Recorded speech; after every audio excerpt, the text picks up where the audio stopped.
394-8203 o síguenos en Facebook a través de Coworking Querétaro, Camino rumbo al éxito. Y con la neta de las noticias, aquí están los jefes de la noticia. Entrevista neta.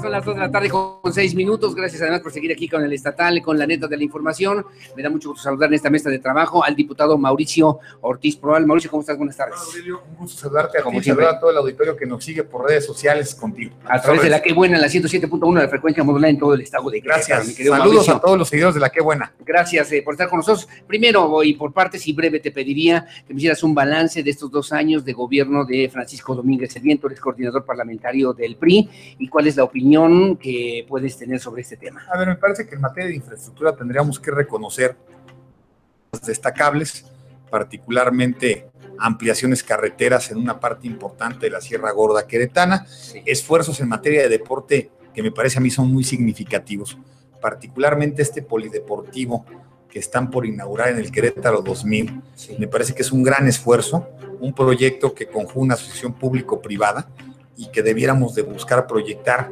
este tipo de inversiones.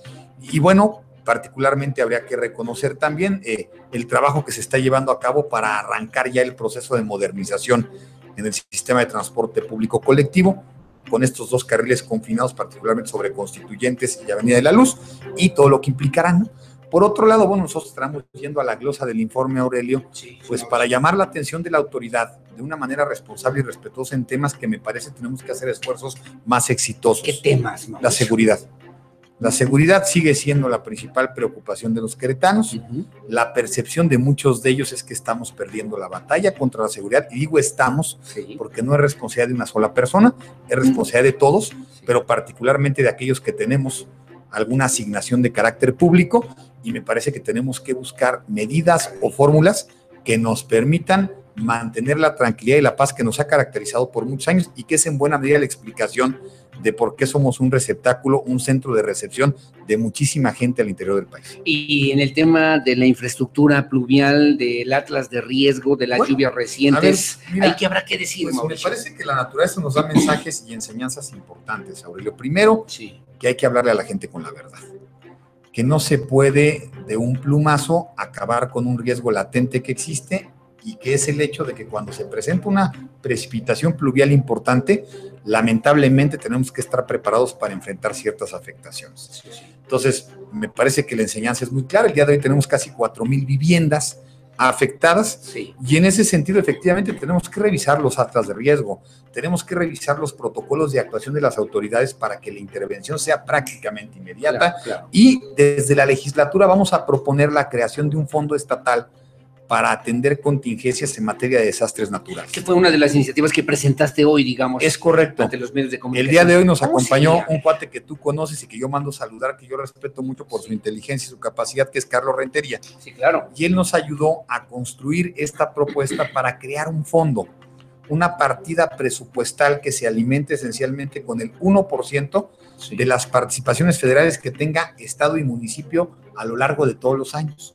Que estamos hablando de más o menos 100 millones de pesos que pudieran estarse juntando, que vayan siendo acumulativos, es decir, si un año afortunadamente no hubo necesidad de utilizar el fondo, bueno, pues que se incremente el fondo el próximo año. ¿Para qué? Para que el día de mañana que tengamos una realidad como la que tenemos ahora, 4,000 viviendas afectadas en distinto grado, tengamos un recurso fresco inmediato para poder entrar y decir, vamos a reconstruir las casas, vamos a dotar a los verdaderamente afectados de refrigeradores, vamos a ver qué hacemos con el resto de enseres domésticos, vamos a construir obras de infraestructura inmediatas que nos permitan atemperar posibles afectaciones. Es decir, vamos a estar cerca de los afectados como gobierno y vamos a sentar un precedente. ¿Y quién y cómo administran estos recursos? Bueno, la idea es que lo administre el gobierno del Estado. Tenemos en el gobernador del Estado la figura política más importante, la que más recursos tiene y la que nos parece puede construir diagnósticos y la definición de un protocolo de acción más acertado para poder atender cualquier tipo de contingencia, ¿no? Y ya dependería de ellos ver cómo se van a canalizar. Tendríamos que establecer requisitos muy claros y específicos para poder determinar bajo qué condiciones se justifica que se utilice o se canalice este fondo. Primero había que ponerlo a consideración de los legisladores, discutirlo, analizarlo, votarlo, promulgarlo y ponerlo en funcionamiento. Como siempre, dependemos de la legislatura y aquí hay una mayoría parlamentaria que es la de Acción Nacional, que esperemos puedan ver con buenos ojos esta propuesta, como otras muchas que lamentablemente no han podido ser dictaminadas y que esperamos en un futuro inmediato pueda hacerlo así. Ahora, de la mano va también la posibilidad de que se hubiera declarado la contingencia o la emergencia nacional, que no se logró y que me sorprendía ayer el gobernador del estado decía no es necesaria, no se requiere. Finalmente el gobernador hace una evaluación, ellos son los que tienen los números y las finanzas públicas a su mando, entiendo yo que tienen un colchón, que tienen una cantidad importante de recursos que pudieran estar canalizando ahora para atender las contingencias, esa es una evaluación que hace él, y me parece que en el uso y ejercicio de los derechos que le concede la Constitución y la ley, pues él es quien se encuentra mayormente capacitado para determinar eso, ¿no? En esta misma perspectiva, y tú además como representante de los diputados locales a nivel nacional, Mauricio Ortiz Porral, te pregunto, la idea, la iniciativa que por cierto formalizó el PRI, el Partido Encuentro Social, el Partido Verde Ecologista de México, de que ese dinero no se fuera a los partidos, de que ese dinero no se malgastara y se fuera mejor a ayudar a los damnificados, en el que pues ya formalizó por lo menos el PRI con 258 millones de pesos. Es correcto. ¿Ese de veras es neto eso? Claro, ¿Sirve realmente? O es, es una postura demagógica? No, el PRI inmediatamente en voz de Enrique Ochoa, con problemática que están viviendo amigas y amigos en Oaxaca, en Chiapas, en la propia Ciudad de México, en Puebla, en Morelos, toma una determinación y es buscar un camino jurídico para poner a disposición de toda esta contingencia 258 millones de pesos que estaban programados ya para ser asignados en este caso a este partido político como parte del gasto con el cual se financian sus actividades. A mí me parece que es una decisión inteligente, que es una decisión acertada, pero sobre todo que va en sintonía con lo que la gente está esperando, Aurelio, que es que el día de mañana construyamos un sistema de partidos que resulte menos oneroso. ¿Por qué no pensar en un ideático como está planteado en Estados Unidos la posibilidad de tener un sistema de partidos que funcione esencialmente con recursos de carácter privado, que sean adecuadamente supervisados, que sean transparentes? Y no hay manera de que se metan otros dineros a los partidos políticos, a las campañas, a los candidatos. De cualquier manera, pese a que el día de hoy el sistema de financiamiento es eminentemente público, no tenemos la seguridad, la certeza de que dinero mal habido se mete en las campañas. Es más, hemos visto lamentablemente ejemplos de que esto ha pasado. Entonces, el día de hoy no estamos blindados contra ese riesgo.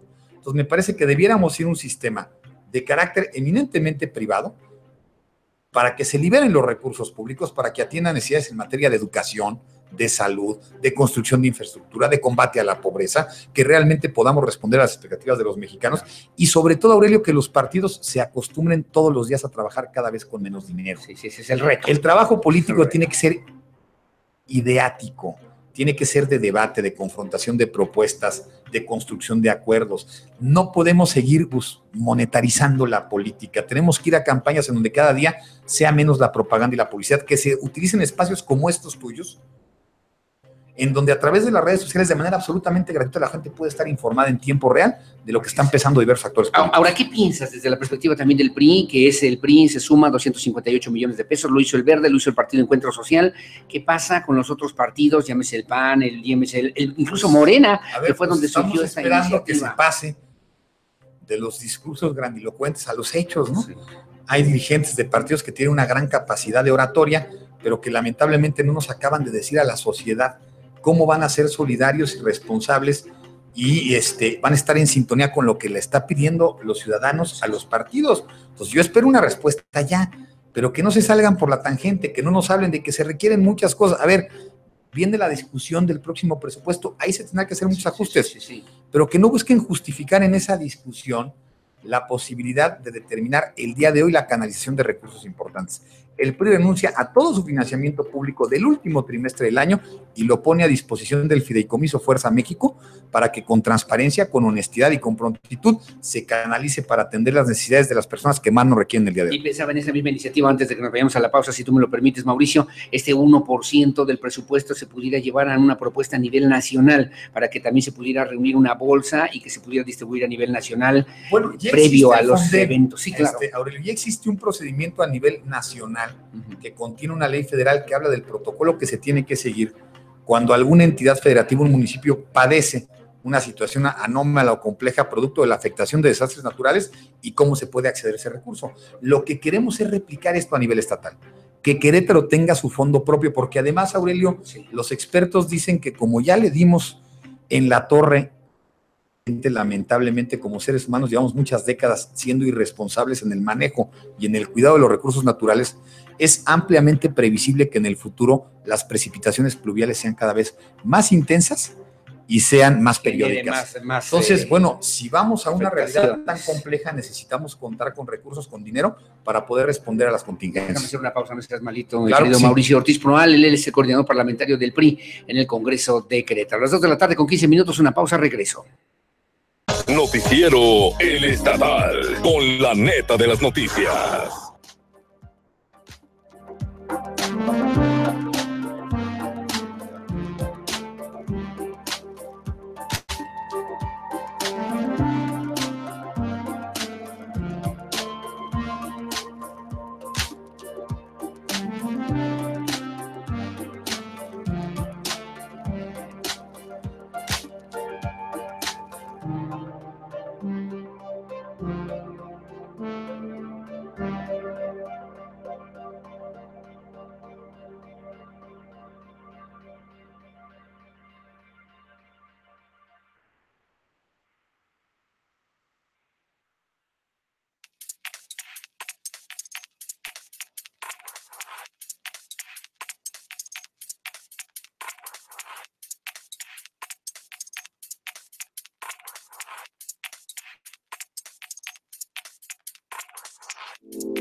Querétaro 24/7 Radio. Escríbenos a nuestro email tus sugerencias, comentarios o saludos. noticiasquerétaro24/7 @gmail.com. 24 horas, los 7 días de la semana de música e información.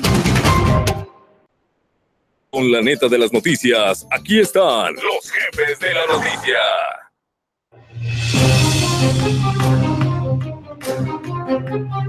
Gracias, son las 2 de la tarde con 19 minutos. Gracias por seguir con nosotros. Está aquí el diputado Mauricio Ortiz Proal en esta mesa de trabajo, aquí en el Estatal, con la neta de la información. Y hay otra iniciativa que también presentabas el día de hoy, Mauricio, que me llama mucho la atención y que tiene que ver, ya lo comentabas, con el sistema de transporte público en Querétaro. Que el funcionamiento sea desde a qué horas, a ver, es con cambiar, qué base, con qué razonamiento. Cambiar la ley de movilidad para que una de las potestades y obligaciones del gobierno del Estado sea garantizar que el sistema de transporte público colectivo, lo que coloquialmente conocemos como los camiones en Querétaro, funcione desde las 5 de la mañana hasta las 12 de la noche. ¿Por qué?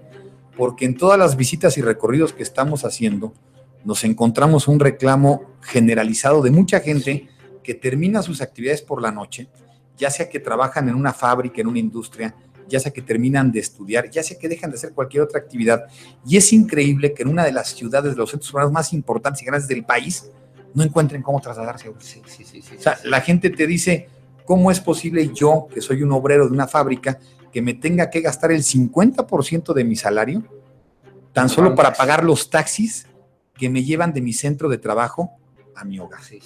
Entonces, esto es inadmisible. El día de hoy que estamos inmersos todos en un proceso de modernización del transporte, que estamos los queretanos apostando a cambiar y a comprar nuevas unidades, a generar carriles confinados, a generar espacios de rodamiento más seguros.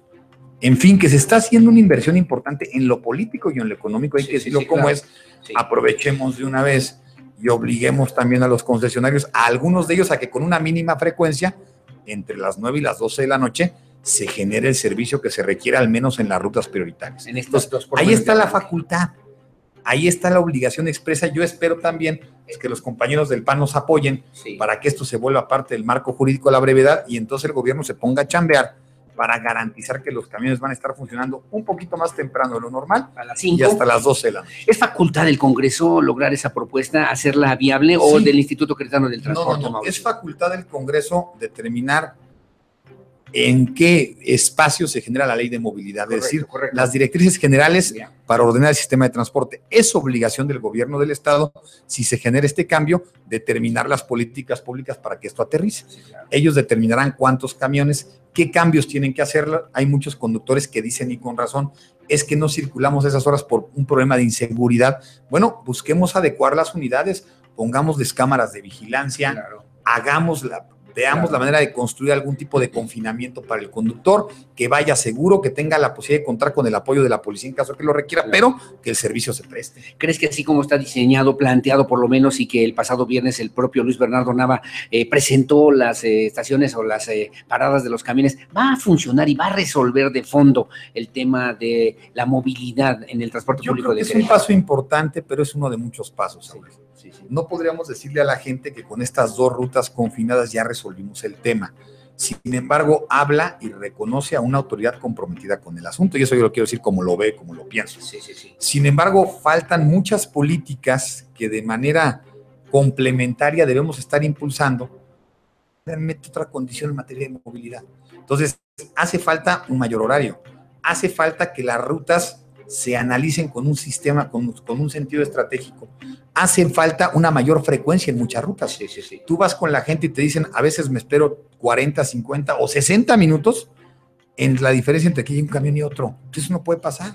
Necesitamos un sistema, un mecanismo para estar coordinando las frecuencias para que de manera permanente y no intermitente estén llegando los camiones y que la gente pueda saber más o menos a qué hora exacta van a estar pasando. ¿Podría incrementarse la tarifa del transporte público en los próximos meses? No lo sé. A ver, yo creo que si la gente ve que realmente el sistema está cambiando, pudiera comprender una política de ese tipo. Si vamos a ver un sistema igual y además se piensa aumentar la tarifa, me parece que se estaría cayendo en un despropósito.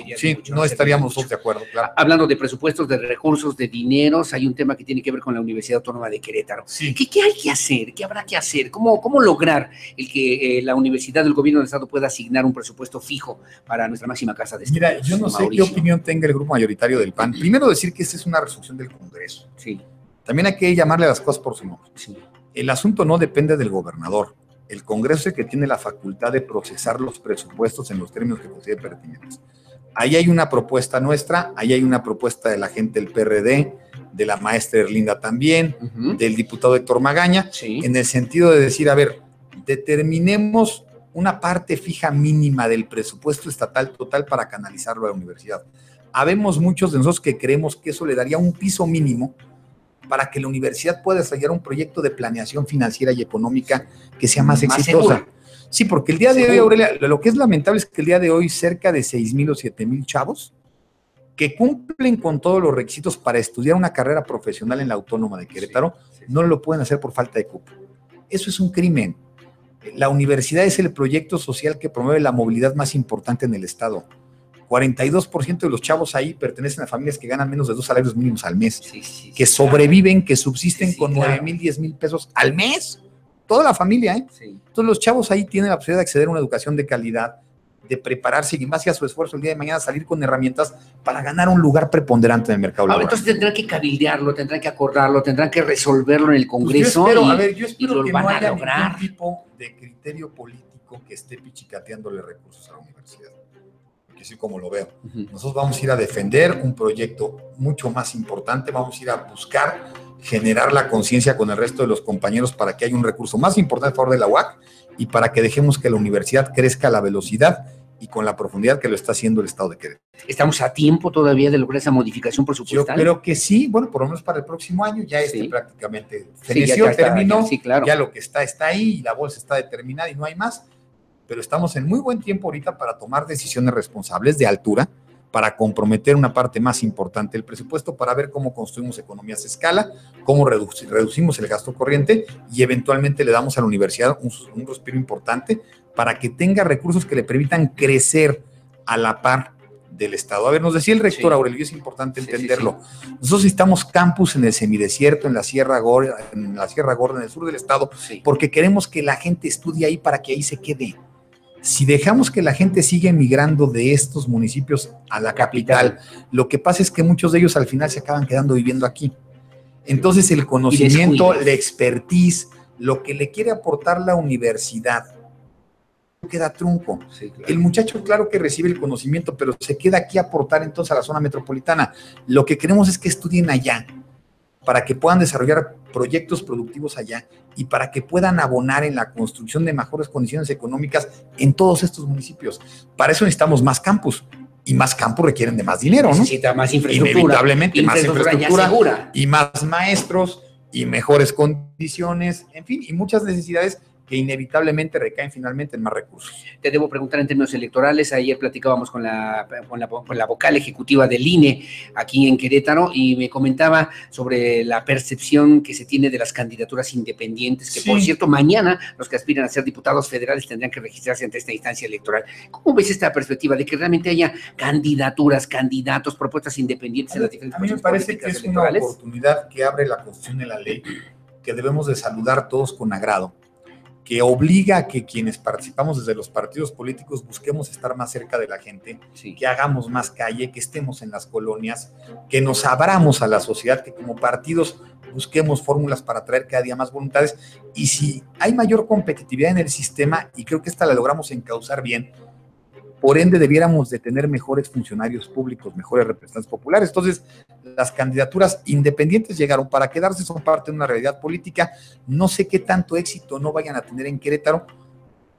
La primera vez en donde vamos a verlas generalizadas será en la próxima elección, pero hay hombres y mujeres de bien ahí que quieren participar en el debate público y tienen que ser bienvenidos. Y que se tiene que resolver y se tiene que atender a la mayor brevedad. Sí, por supuesto, y que tratemos de establecer que cumplen con los requisitos que mandata la ley, pero que cuentan también con las herramientas, con los instrumentos para participar de manera equitativa en el debate público y en el proceso electoral. El tiempo se nos termina, pero te pregunto, hoy en San Juan del Río, después de una serie de manifestaciones en torno al tema de la colonia Manantiales, allá donde gobierna Guillermo Vega Guerrero, fueron detenidas algunas personas, entre ellos un colega, compañero fotoperiodista, Víctor Jiménez.